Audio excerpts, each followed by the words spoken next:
Welcome to Hunters Connect. This is a continuation of a new hunter series where David is about to go on his first hunting trip ever, basically, right? Yep. And so in previous videos, we went over kind of the basic intro, why they wanted to hunt. We got David a rifle to shoot. He went out and shot the rifle, getting comfortable with the gear, kind of overview of what gear is going to be needed. And now he's gone through the regulations and started to look into where he wants to hunt. So he's basically going to talk about how he used digital maps, right, is what you ended up using. So talk about how you found a spot. Did you read the regulations? How did you come about finding a spot to go? Well, one of the big things was obviously paying attention to the regulations, but there's online access that you can have for different online apps, and one of them, and they allow you to look at where public different lands are with layers. And so I just kind of started off there about some areas that I thought were kind of easy access, but I was kind of looking for different the terrain that I thought a deer would be in. Right. Right, because I mean it's kind of hard to know exactly. I feel like you can find deer in a lot of different places. Yeah, I mean that's the thing. That's the point that we're trying to make is how do you decide what country deer? I mean, what did you base it off of? Yeah, so what I looked online and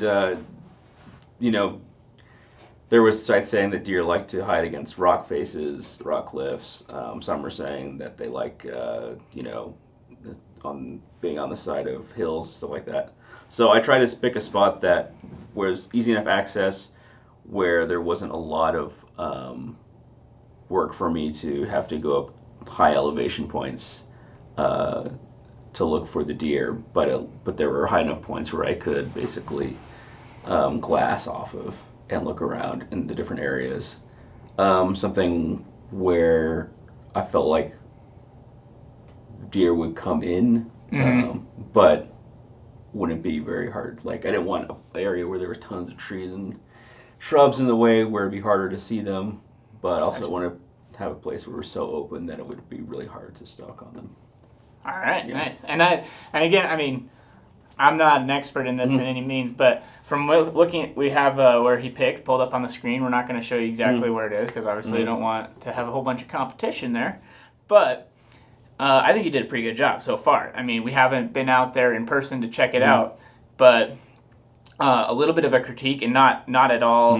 I think the spot's actually great, but the reasoning behind why I think it's great might have a little bit different reasons than you. So, for me, animals need food, water, and cover. Yeah. I mean, those are some of the basic things that a deer or an elk is going to need, and that spot has all of those things. So that's something to keep in mind. You have food, water, cover. Yeah, that makes sense. But I mean, so as you're looking for spots, that's something to keep in mind. But yeah, that's a good point. The rock faces, especially early season, those deer like to bed in the shadows, and rock faces will provide that and stuff.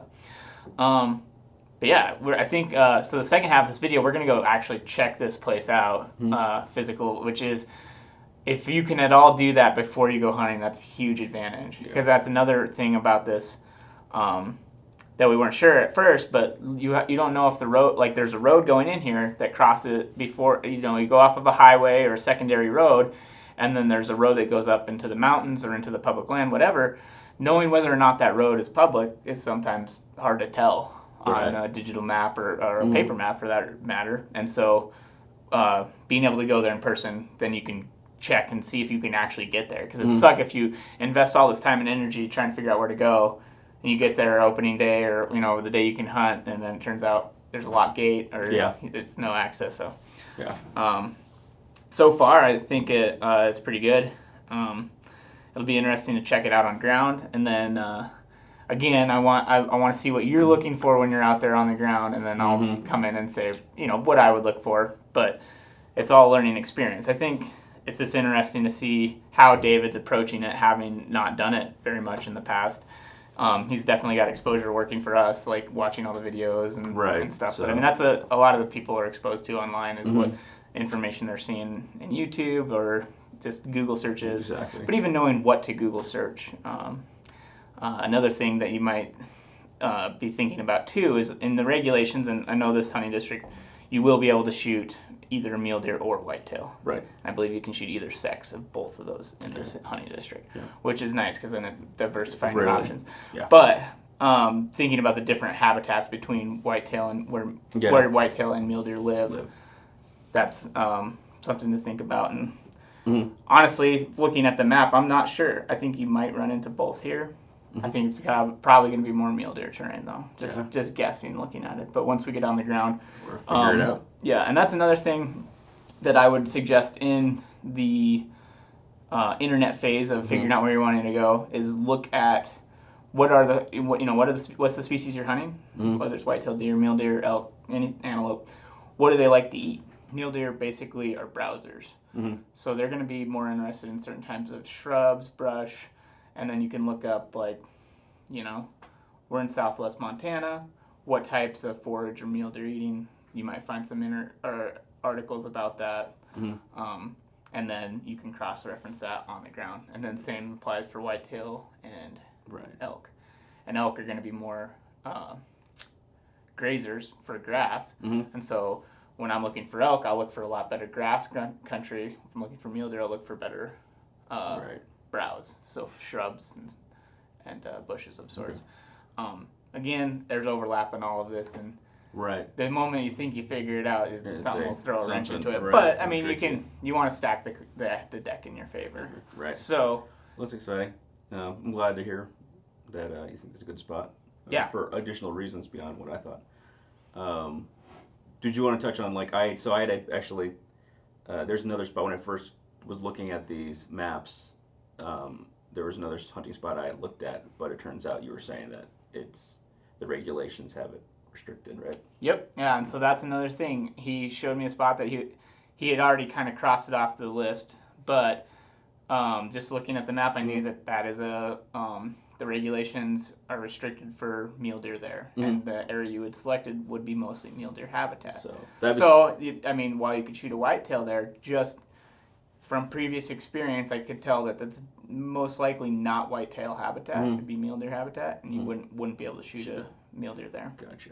So I think one thing people have to do is not just go onto Google Earth or wherever the map they're using and right away just look for the habitat. You have to understand what the regulations are, where you can hunt. Yep. And what species is going to be there too, because you're oh, well, I can shoot a whitetail, either sex whitetail in this district, but turns out that spot, there's really, really low chance that you're going to run into a whitetail there. Gotcha. And so then it's kind of nice in this scenario where you're stacking the cards in your favor, where in this district you can shoot, I believe you can shoot either sex whitetail, either sex mule deer, and you can shoot a brow tine bull elk too if one showed up, which I would not be surprised in this area you could have an elk show up as well. Yeah, fantastic. Well, anyway, so we're going to go out to the spot and start doing some on-the-ground scouting. I want to see how David approaches it and see what he sees, and then I'll just point out a few things I see, and in the next video we're going to be actually out there hunting. First day. That's going to be exciting. It'll be really excited for it. All right, we're going to go to the field now. All right. So, curious. Cool. This is the first time you've seen this place in person, Yeah. right? So, how does it? Is there any new revelations? Is there anything new that you're seeing? That I mean, this part right here is a little bit more cover than I was looking at. I thought earlier, but I feel like I can see up here. That is that cliff face feature up here that I was looking at. Okay. So, and there's also, of course, the road is restricted, Right. so we can't bring the vehicle up that way. But I think we can walk up there, right? Yep. Yep. So we'll have to hike up into that area, which means that a little bit more walking. Right. I thought we had to do, but I mean that's just the nature of it, and I feel like it's good we scouted out and understood that before we came on our hunting day. So from my perception, that's actually a good thing. Okay. The fact that road's closed. Oh, so because that then, hopefully, if someone if there is more competition, they're gonna have to work for it. You have to hike up there. It's a little more security for the animals. Mm-hmm. So I would view that as a good thing. Personally. Okay. All right. Hey, But no, you're right about that. No, I didn't think of it that way. but yeah, it's a cool looking spot. We got I guess I'm curious what you would think. How would you approach like thinking like what do you want to? What are the things in your mind that you would want to learn from coming out here today before hunting season? So it's hunting season's it doesn't start for another, what is it, 3 weeks, 2 or 3 weeks, yeah, so something like that. So yeah, kind of get like the lay of the land, the areas where I would want to glass from, probably get a look at the terrain, see if we can spot any animals while we're here at all, and just kind of see what areas we can see and which areas are going to be a little bit hidden, so we know what our range is and where we might need to move to if we need to see different things. Okay. Just kind of figure out what the weather's like. I know you have to worry about like thermals and drafts and things like that up the sides of hills and mountains, things like that. I don't know. What else do you think? So things I would add to that are, where is the water? Yeah. Where is the cover? Where do we think that they're going to be bedding? And where's the food? So what do we think they're going to be eating on? And also looking for trails, looking for poop sign, any tracks, anything where you can see if they've been browsing, stuff like that. All right. And also one thing that I'm curious about, like just looking at this area, you can see that this parking area, people have been coming in here. They've been parking here. Archery season is currently open, so people are here. So just taking that into consideration, you know, that this might be a popular spot. There's a lot of traffic in here. Generally, there's more rifle hunters than archery hunters too, so that's something to keep in mind. We might have some competition. So yeah, let's hike up there and see what we see. Awesome.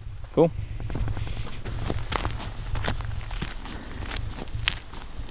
Yeah, here's that rock face I was looking at. So your idea is you want to get on top of that to glass from?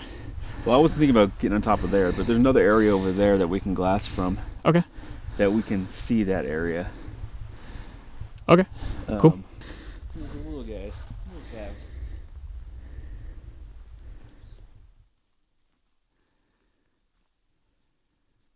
What we got? Yeah, it's a trail through here. Although it's pretty well worn.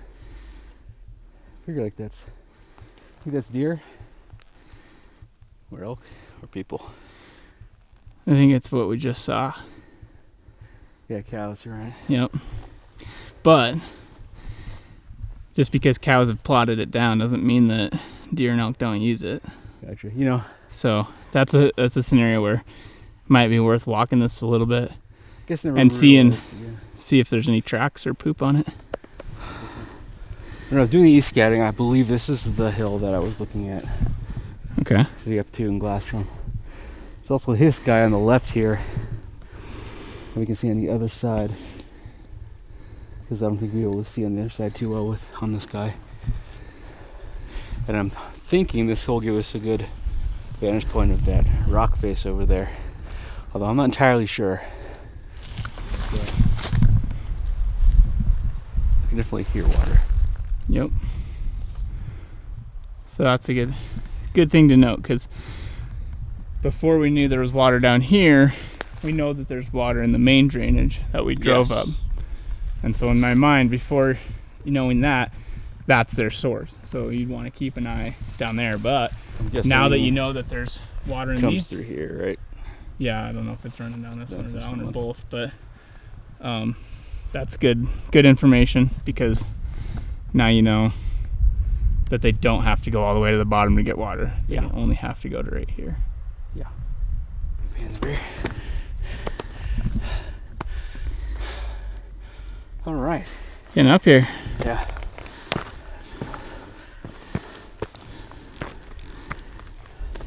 Let's see. Looking for things like trails too.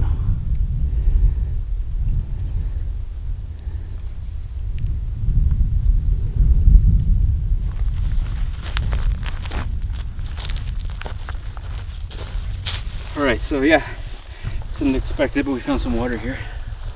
Good. Means there's more than one source, because we've heard water down that way. Yep. So there's multiple areas where they could be hanging out or drinking water.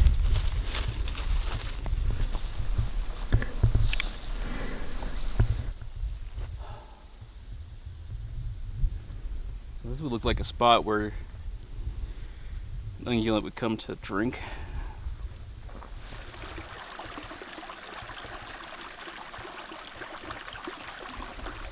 You know, there's definitely some older sign, but yeah, what are your thoughts now? You know, it's got water, it's got food, it's easy to glass. I mean, it looks like a little deer ungulate paradise, but we're just not seeing a whole lot of evidence, if any. I mean, we're seeing evidence of an elk. That's about it. Sucks, but. And I think, in my experience, I would not rule out this spot. I think there are deer here. Yeah, definitely. I mean, we have, oh, there's a squirrel right there. We've seen trails that are higher up for than cows could use. So they've been through here, and you know, it looks like this area does get a ton of cow activity. So I'm not sure how much it's going to mess up. Trying to look for clues. So I think it's important. So again, in my experience, I would say that I wouldn't rule it out. But also, on the contrary, if we were seeing a ton of deer poop, that also doesn't mean that it's a great spot either. Because sometimes when there's a ton of poop there, it might just be that they're in there in the dead of winter. Yeah. And they're not in here during October. Yeah. So you kind of have to look at it both ways. I would say there's definitely not a high density of deer here. Yeah. So there's that, but you only have one deer tag. Yep. You only need one. True. So it's definitely, true. I wouldn't cross it off the list, but if I were you, I'd add a few more spots to the list. Gotcha. And then keep this one also in mind. Okay. That's kind of where I'm at. I think that's a good idea to do. So I'm in agreement. Cool. Yeah. But anyway, that's the scouting video. Next video, we're going to be out actually hunting. Yeah, it's going to be great. It's going to be fun. I'm excited. Whether it's here or somewhere else, but figure it out. Talk about what we learned and how you picked the next spot or this spot, whatever. Yeah. But thanks for watching Hunters Connect. Feel free to check out the other videos, and if you haven't seen the concurrent series that's going on, Jonathan and Michael are doing the same thing, new hunter series for archery. So be sure to check those videos out. Thanks for watching.